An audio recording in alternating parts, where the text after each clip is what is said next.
Assalamualaikum warahmatullahi wabarakatuh. Salam sejahtera untuk kita semua. Salam sehat dan bahagia.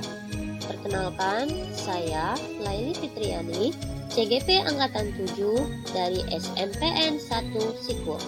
Kali ini saya akan memaparkan kesimpulan dan refleksi pemikiran Ki Hajar Dewantara pada modul 1.1.A.8, yaitu koneksi antar materi.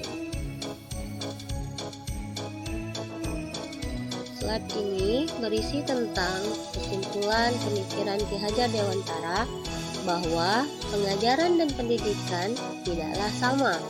Pengajaran merupakan proses pendidikan dalam memberikan ilmu untuk kecakapan hidup anak secara lahir dan batin. Sedangkan pendidikan adalah menuntun segala kodrat yang ada pada anak agar ia mencapai keselamatan dan kebahagiaan setinggi-tingginya, baik sebagai makhluk individu maupun sebagai anggota masyarakat. Lalu, pendidikan merupakan upaya yang konkret untuk memerdekakan manusia secara utuh dan penuh. Yang saya percaya tentang murid sebelum mempelajari modul 1.1 ini adalah bahwa saya hanya memberi atau mentransfer ilmu saja mengenai materi pembelajaran yang saya ampuh. Sehingga saya hanya berfokus pada ketuntasan atau ketercapaian materi pembelajaran saja, tanpa memahami karakteristik peserta didik saya, tanpa berusaha memahami apakah mereka sudah paham atau belum dengan materi yang saya sampaikan. Dan biasanya saya mengukur ketuntasan peserta didik saya itu berdasarkan nilai-nilai tugas dan ulangan-ulangan harian saja, atau yang biasa kita sebut dengan nilai kognitif. Sehingga peserta didik saya ini berfungsi atau berperan hanya sebagai objek pembelajaran.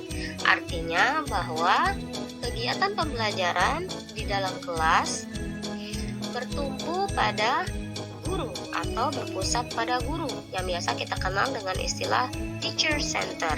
Jadi peserta didik tidak bebas untuk mengekspresikan kreativitas mereka, ide-ide mereka, sehingga mereka harus tetap menuruti dan mengikuti metode pembelajaran yang saya terapkan di dalam kelas. Dan yang terakhir, saya biasanya selalu bertindak dan bersikap tegas terhadap berbagai pelanggaran yang dilakukan oleh peserta didik saya terhadap aturan-aturan yang telah saya tetapkan dalam proses pembelajaran. Ya, salah satunya yaitu dengan cara memberikan hukuman kepada mereka yang melanggar aturan saya. Berikut ini adalah beberapa dokumentasi dalam proses pembelajaran yang selalu saya terapkan atau yang biasa saya terapkan pada siswa-siswi saya atau peserta didik saya sebelum saya mempelajari modul 1.1 ini.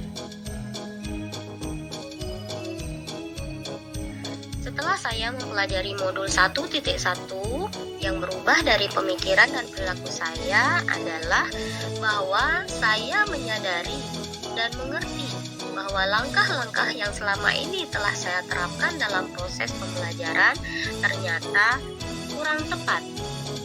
Sehingga yang seharusnya saya lakukan antara lain yaitu 1.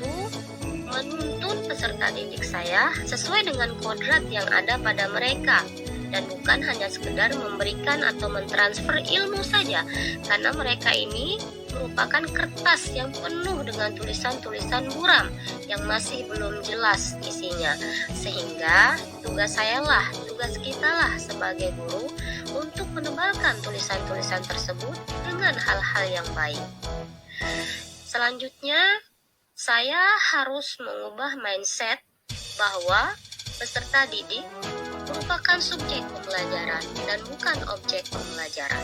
Artinya bahwa dalam proses pembelajaran kita harus berpihak kepada murid, bahwa pembelajaran harus berpusat kepada siswa atau yang kita kenal dengan student center, bahwa kita memberikan kebebasan kepada siswa untuk berkreasi, untuk mengembangkan ide-ide mereka, kreativitas mereka sesuai dengan arahan-arahan yang baik dari kita, sehingga nantinya mereka tidak salah jalan ataupun membahayakan diri mereka.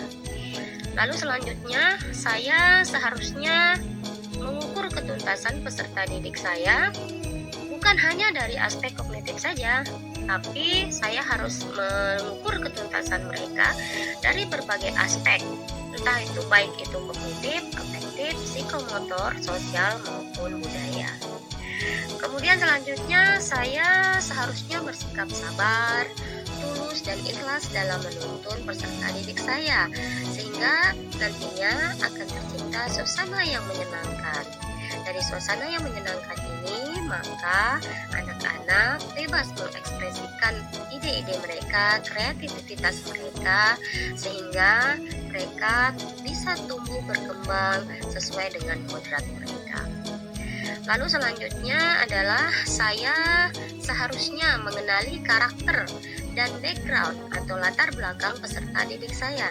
Karena, mengapa demikian? Karena mereka terlahir dengan segala keunikan masing-masing.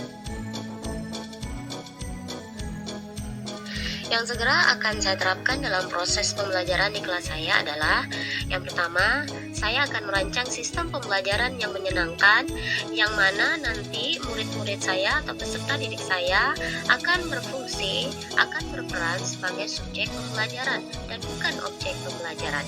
Artinya, mereka akan bebas untuk berkreativitas, untuk menuangkan ide-ide kreatif mereka, sehingga mereka bisa tumbuh berkembang sesuai dengan kodrat mereka.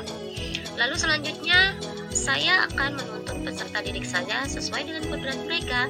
Jadi, saya tidak lagi menuntut mereka sesuai dengan apa yang saya inginkan atau apa yang saya kehendaki. Namun, saya akan memberikan kebebasan kepada mereka untuk menggali ide-ide mereka, untuk mengembangkan kreasi-kreasi mereka sesuai dengan kodrat yang ada pada mereka. Lalu, saya akan menerapkan pembelajaran yang sesuai dengan kodrat zaman mereka. Artinya, hal ini terkait dengan perkembangan zaman pada abad 21. Artinya, saya tidak akan menerapkan sistem pembelajaran seperti yang saya dapatkan pada zaman saya dulu. Karena zaman telah berubah, maka sistem pembelajaran pun harus berubah.